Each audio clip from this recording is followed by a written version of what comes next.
Je vais commencer par vous donner la parole à vous, parce que bon, je veux savoir quelles sont les idées qui vous viennent à l'esprit lorsque on évoque la conception d'un poster pour un congrès de médecine générale. Je vous donne la parole. Il doit y avoir d'abord un titre.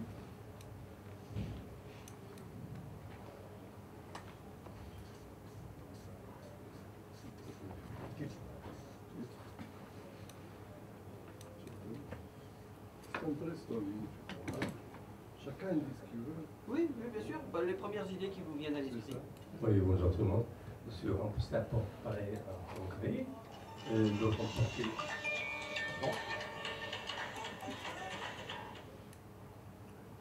comporter d'abord le nom de l'institution de l'organisation qui va organiser ce congrès.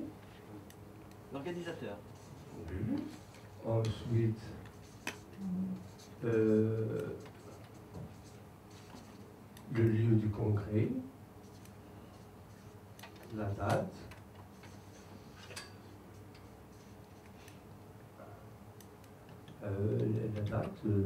bon, ça va. Quelqu'un vous dit? Est-ce que moi le titre de la conférence qui m'attirait, est-ce qu'il y a une spécificité pour le congrès en médecine générale, poster en médecine générale, en poster médical tout court? C'est ça, c'est un poster scientifique où...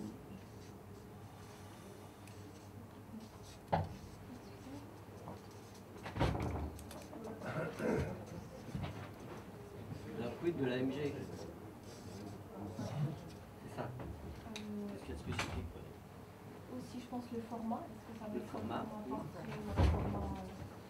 Et aussi le plan. Déjà le plan de notre poster.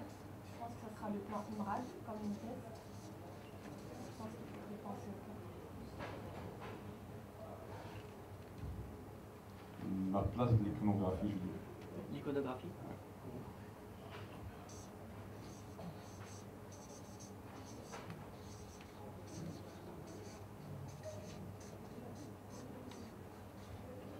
Le fond du poster, l'image. Une image de fond. Une image de fond.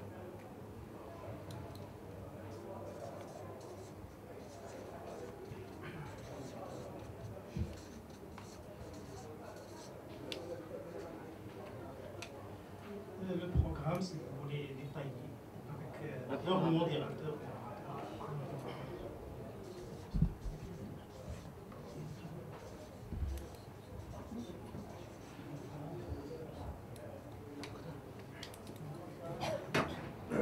Je pense qu'il faut aussi être conscient de la taille de la police qu'on va utiliser, que ça soit lisible. Savoir où placer les colonnes, où placer les images.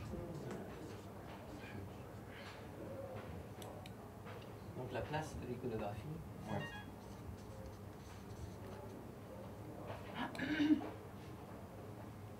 Et du texte.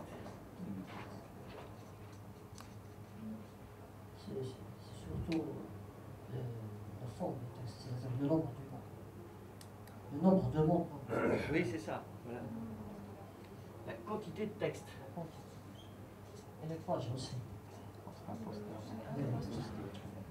Les pages, c'est un poster. Un poster. C'est pas un article. Oui, c'est ça. Bon, bah, je pense que vous avez déjà donné pas mal d'indications. Donc, je vais vous montrer un petit peu ce que j'avais trouvé dans la littérature à ce sujet. Je suppose que ça va fonctionner. Voilà, c'est ça. Donc, bon, bah, ça c'est pour vous présenter un petit peu ce qu'est l'association française de MGForm, hein, et le titre de votre atelier aujourd'hui. Donc un poster, c'est fait pour communiquer. Alors, qu'est-ce qu'il doit y avoir dans votre affiche a priori? Un résumé illustré sur une page grand format, vous présentez ce que vous avez l'intention de donner comme information. Ça peut être des résultats de recherche, un cas clinique, une procédure médicale, un cheminement pédagogique, enfin tout ce qui peut avoir un rapport avec votre métier général habituel. Vos objectifs. Informez vos confrères sur les avancées de votre travail. Provoquez des échanges avec vos confrères. Alors ça suppose que près de votre poster, il pourrait y avoir un des auteurs qui soit capable d'intervenir si des questions se posent au sujet de votre poster. Susciter la curiosité et l'intérêt du plus grand nombre. Représenter une équipe responsable du travail effectué. Alors pour être efficace, en 3 mots, le poster doit être attractif pour capturer l'attention, structuré pour favoriser la lecture, concis pour axer la communication sur le message. Donc attractif pour capturer l'attention.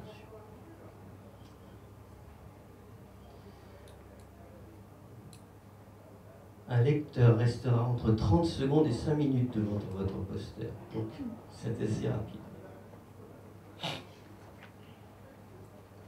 Pour capturer l'attention, capter le regard d'assez loin, pour donner envie de venir voir de plus près.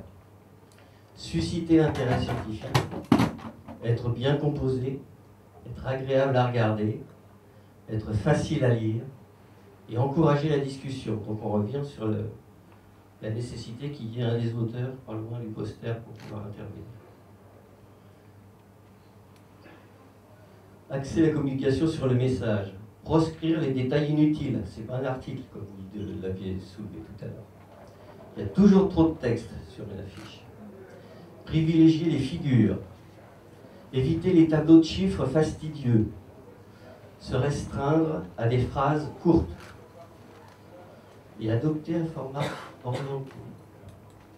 Ça peut être portrait, paysage.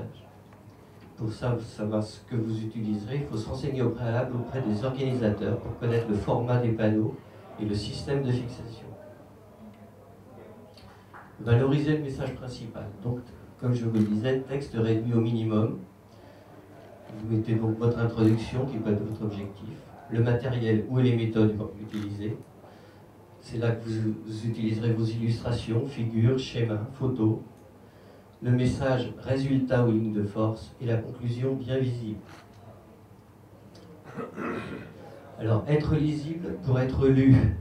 Préférez les types de caractères sans sérif, Arial, Helvetica, plutôt que Times, Garamond ou Bookman. Utilisez grammes et évitez l'italique pour les mises en évidence. La taille de caractère. Lisible à 5 mètres pour le titre. Et lisible à 1-2 mètres pour le contenu. Alors le titre, est-ce qu'il doit être écrit en minuscule ou en majuscule? Voilà 2 exemples, lequel vous préférez? Et en fait, ce qui est beaucoup plus facile à lire, c'est celui qui associe les majuscules et les minuscules. On doit identifier les auteurs en bas du poster ou sous le titre. Et qu'est-ce qu'on met?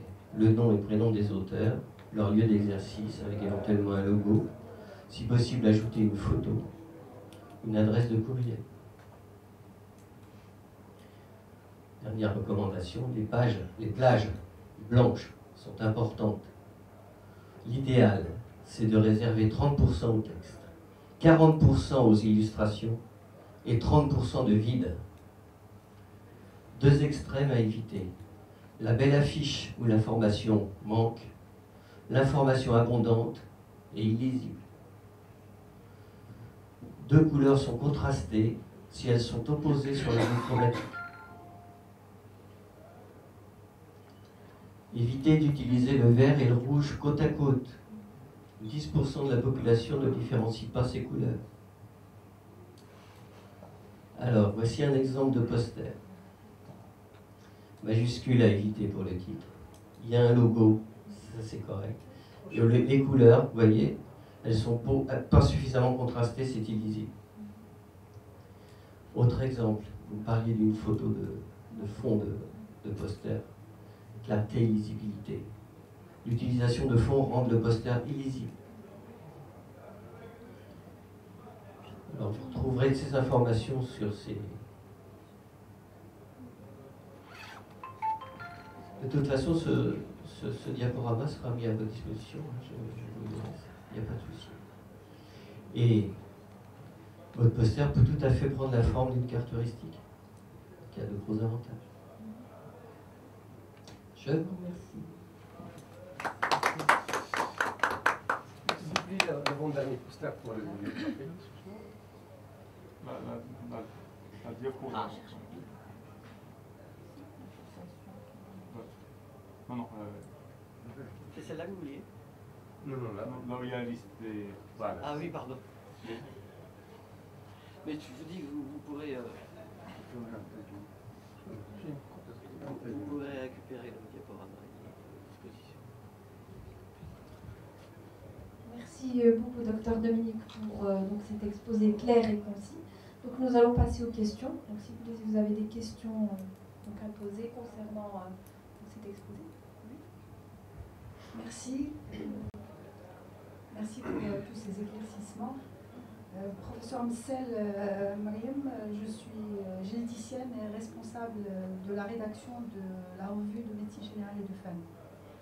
Alors, j'ai regardé pour ce congrès, donc effectivement, il y a quelques posters, mais en ligne, c'est-à-dire que maintenant, de plus en plus dans les congrès, on voit que les posters sont présentés sous forme online.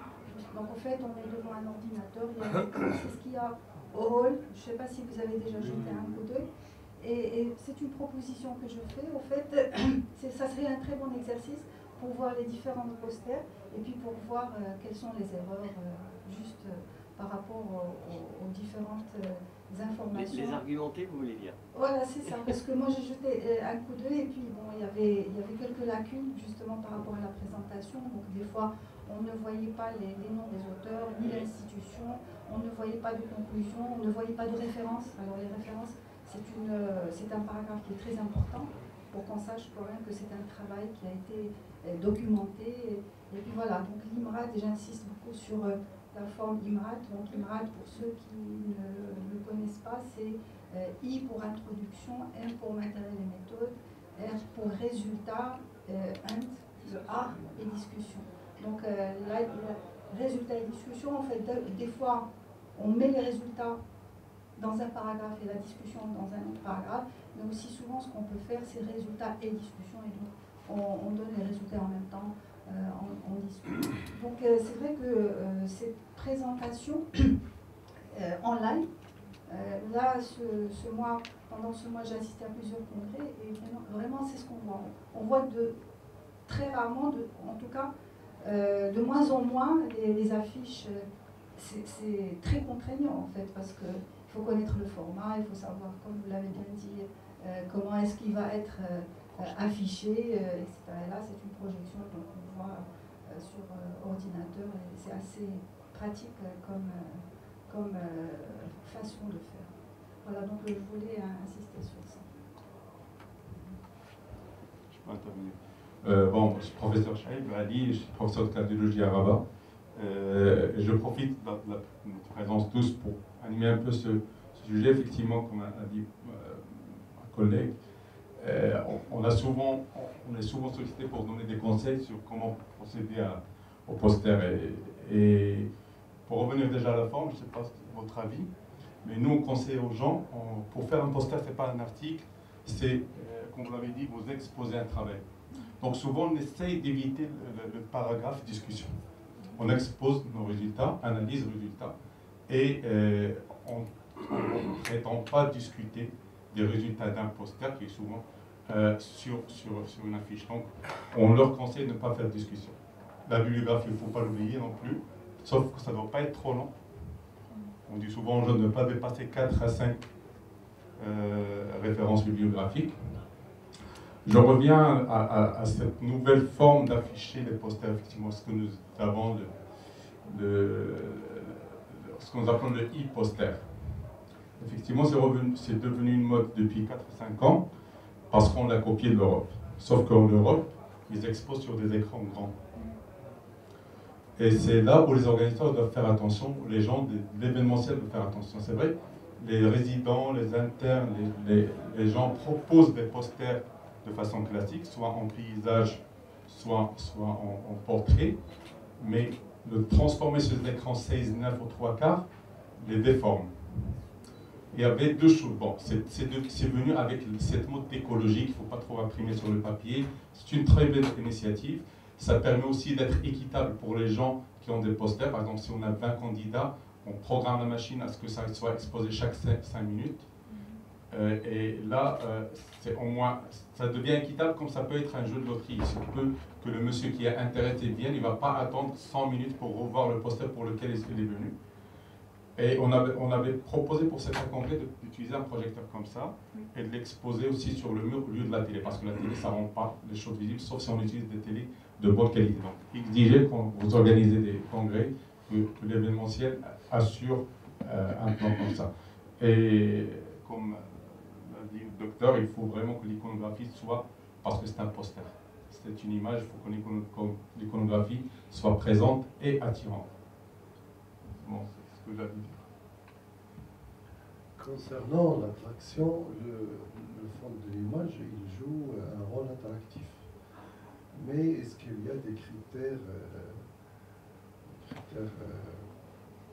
pour bien équilibrer entre la visibilité Le contraste. et C'est le contraste qui va permettre que ce soit lisible. Si vous avez une image noire sur votre poster, vous écrirez en blanc. Et l'inverse. Ou si vous mettez un fond très clair, vous pourrez écrire avec une couleur foncée.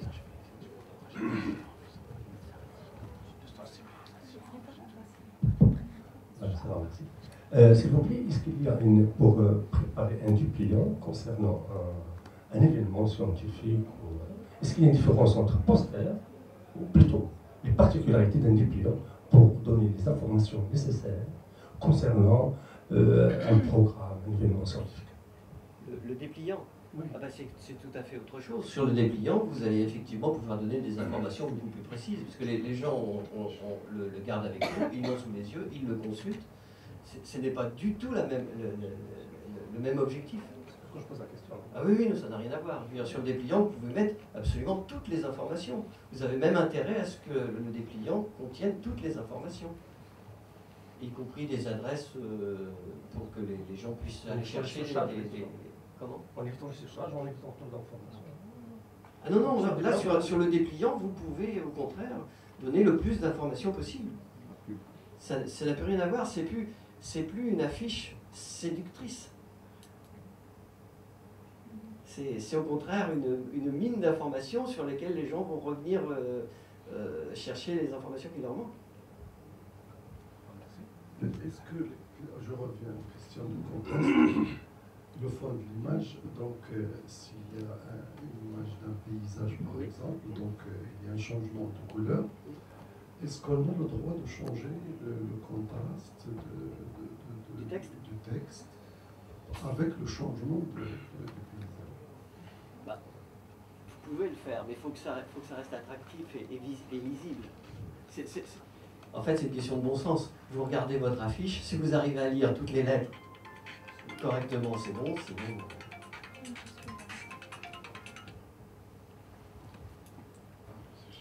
Bonjour, je vous remercie, François Aglini de Casablanca. Moi, je voudrais faire une suggestion par rapport à ce qui a été fait. D'abord, je suis heureux de voir comme quoi dans un congrès de médecine générale, il y a une sensibilisation et une stimulation, d'ailleurs dans 2 sessions hier et celle d'aujourd'hui, concernant tout ce qui est en rapport avec la publication scientifique. Il y avait 2 topos hier, très intéressants, sur comment utiliser la recherche bibliographique aussi, et comment faire une lecture, et même faire une lecture critique, chose qui est encore déjà difficile. Et celle d'aujourd'hui, c'est-à-dire dans un diaporama global, je trouve que c'est très intéressant, et c'est une suggestion que je propose, c'est que vu les petits détails qui sont importants dans l'organisation, dans le montage ou la fabrication d'un poster, est-ce qu'il ne serait pas plus judicieux de donner des instructions aux auteurs et que ça soit formalisé, c'est-à-dire que, comme pour un article, c'est-à-dire, on va dire, le poster ne doit pas dépasser, par exemple, 600 mots, qu'il ne dépasse pas 2 figures, une photo s'il y en a. Et donc, comme ça, on peut retrouver beaucoup plus de facilité quand on fait, par exemple, un jury de posters, ou quand on veut juste voir quels sont les travaux réalisés par telle ou telle équipe. On va trouver une certaine simplicité dans la présentation et une facilité pour lire le deuxième, troisième, etc. Pour déjà d'emblée, on sait où ça se trouve la conclusion, on sait où ça se trouve la matériel méthode, on va aller directement au but. Et on peut passer moins de temps, surtout quand on a plus de 100 posters à visiter, on passera moins de temps et on va être très efficace. Donc c'est une suggestion de faciliter la tâche aussi bien pour celui qui le fabrique que pour celui qui le lit. Qu'est-ce que vous en pensez? Alors le formaliser, le formaliser de façon définitive, je ne sais pas, mais en tout cas tous les conseils qui ont été utilisés pour réaliser ce diaporama sont parfaitement accessibles et il est parfaitement conseillé effectivement de donner aux auteurs de posters l'idée d'aller se renseigner avant plutôt que de faire uniquement sur leurs propres idées sans se poser de questions sur la lisibilité. Toutes ces informations sont disponibles.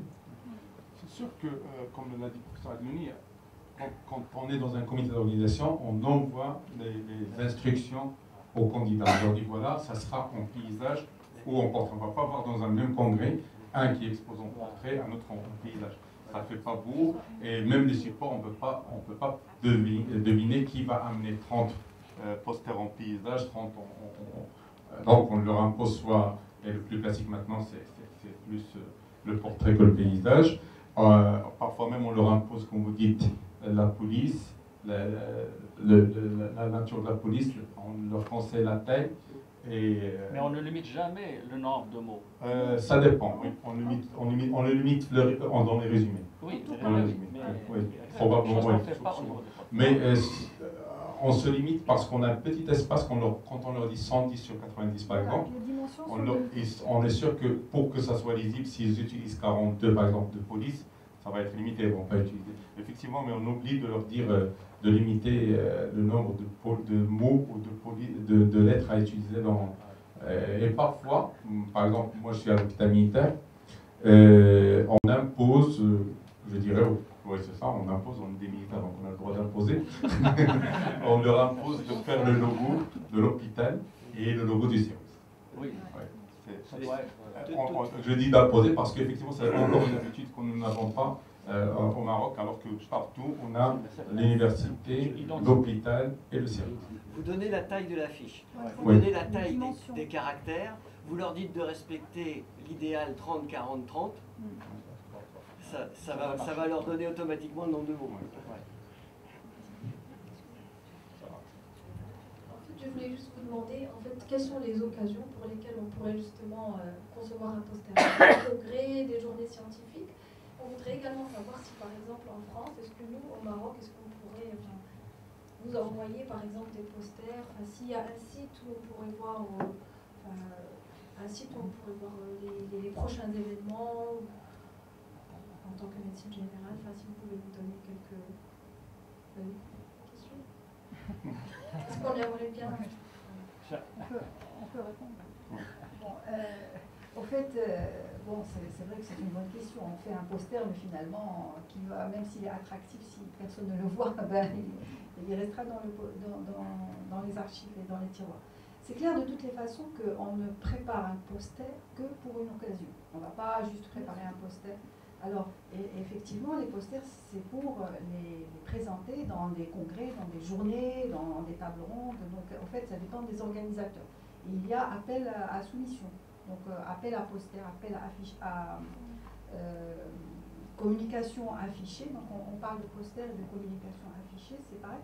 Et donc, les organisateurs ouvrent un appel et voilà, donc pour les communications affichées dans certains congrès qui peuvent être des communications orales, c'est-à-dire Il y a un comité scientifique qui regarde les résumés qui ont été envoyés, et puis s'ils estiment que le travail est suffisamment original pour qu'il soit présenté, donc ça passera en communication orale, et ça c'est très encourageant.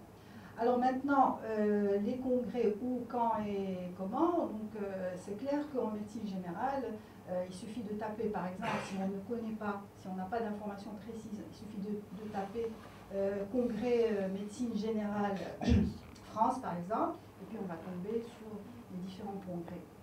Alors, je sais qu'en France, il y a, j'ai oublié, mais je pense qu'il y a une association de médecine générale. Je ne me rappelle plus. Non, c'est pas MGForm, c'est en tout cas qui font un congrès annuel. C'est le congrès annuel de médecine générale. MG France. Pardon? MG France.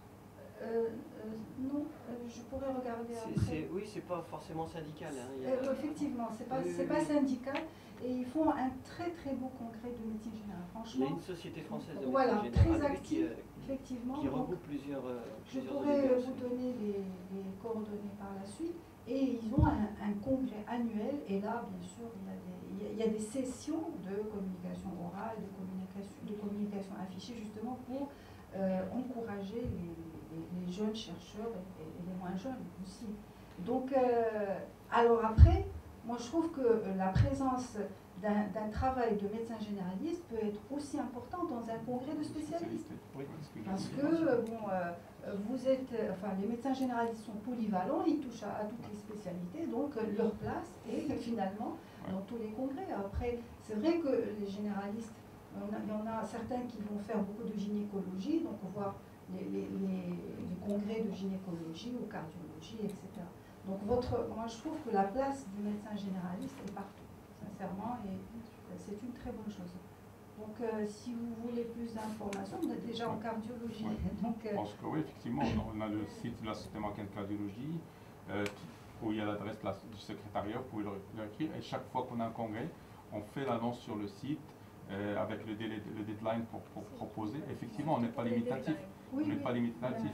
Voilà, Et comme a dit professeur, il y a beaucoup de choses qui peuvent intéresser les spécialistes. Comme on en a parlé hier, comment vous gérez une insuffisance cardiaque, comment vous gérez un trouble, un accident aux anticoagulants. C'est des choses peut-être que nous ne savons pas parce qu'on est dans notre hôpital, on est dans notre cabinet de spécialistes et peut-être qu'on ne sait pas ce qui se passe. Et ça serait une autre façon à nous, c'est-à-dire que vous allez nous montrer votre angle de vue qui pourrait avancer vers des collaborations meilleures. Et il faut chercher. Pour l'Europe, je pense que mes collègues vont confirmer, il faut proposer des sujets, je dirais entre guillemets, exotiques. Par exemple, nous, en cardiologie, c'est sûr que tout ce qui concerne la valvulopathie, ça intéresse l'Europe parce qu'ils en ont de moins en moins. L'échographie, les endocardites, comment gérer, la même chose. C'est-à-dire qu'on ne va pas concurrencer avec eux sur la coronaropathie parce qu'ils ont 60 000 salles de cathé alors que nous en avons une centaine ou même pas. En valvulopathie, c'est sûr que je dirais qu'on est devenu meilleur que les Européens parce qu'ils en vendent de moins en moins. Par exemple, moi, les rythmologues, dans les ablations, eux, ils se sont débarrassés des voies accessoires, les Wolf. Nous, on en a encore. J'en fais encore 5 à 6 par semaine. Moi, quand j'ai passé mes stages en Europe, je envoyais 1 ou 2 par mois. Alors que là, ils sont déjà en stade de fibrillation atriale, de tachycardie ventriculaire, que nous ne faisons pas encore. Donc il faut choisir un sujet qui peut être intéressant, différent, qui a notre contexte. Et n'ayez pas cette manie de dire on a les mêmes résultats que l'Europe. Impossible que nous ayons les mêmes résultats que l'Europe. On n'a pas les mêmes moyens, on n'a pas la même population, on n'a pas... moi, parfois, ça m'étonne de voir on gère l'infarctus de la même façon qu'à Paris. C'est pas possible. Eux, ils ont le SAMU, ils ont les salles de cathé, nous, on a la thrombolyse et parfois... Donc, il faut dire les résultats que nous avons. C'est pas la même couverture sociale non plus oui, oui, non plus. Juste un petit détail par rapport au processus de soumission donc de ces communications, qu'elles soient orales ou affichées. En fait, ce qu'on soumet, c'est un résumé, bien entendu. Et le résumé, alors là, pour le résumé, il y a des instructions claires. Hein. C'est-à-dire que le nombre de mots ne doit pas dépasser, par exemple, 250 ou 300 mots. Il faut le respecter. Il faut que ça soit présenté de toutes les façons sous format INRAD. Ça, oui. Des fois, certains demandent que l'introduction, le titre des paragraphes soient écrits, par exemple, introduction, objectif. Il faut le respecter. Des fois, c'est pas la peine d'écrire introduction. Vous avez commencé, on sait que c'est une introduction, etc.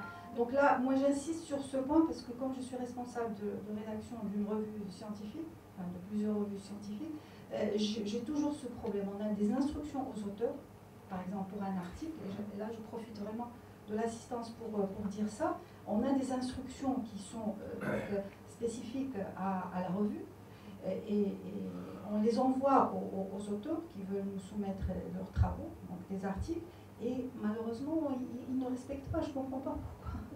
On vous dit, dans le résumé, il ne faut pas dépasser 300 mots, ben, il ne faut pas dépasser 300 mots, etc. Donc ça, c'est très important à avoir en tête aussi. Moi, je trouvais intéressant votre question, et j'ai un angle de réponse qui me paraît important. Vous avez parlé, vous avez posé la question, comme quoi, est-ce qu'il y a des congrès, parce qu'on voudrait être présent dans pas mal de congrès. Moi je dis attention dans le sens où, dans un congrès, on présente une nouveauté, une innovation. C'est-à-dire que des fois on a tendance à voir, par exemple, des travaux présentés sous forme de posters, souvent, et le même poster tourne 4, 5, 6 fois, et ça c'est pas, à mon sens, admissible. Parce que dans un congrès, on va venir pour apprendre du nouveau, pour échanger.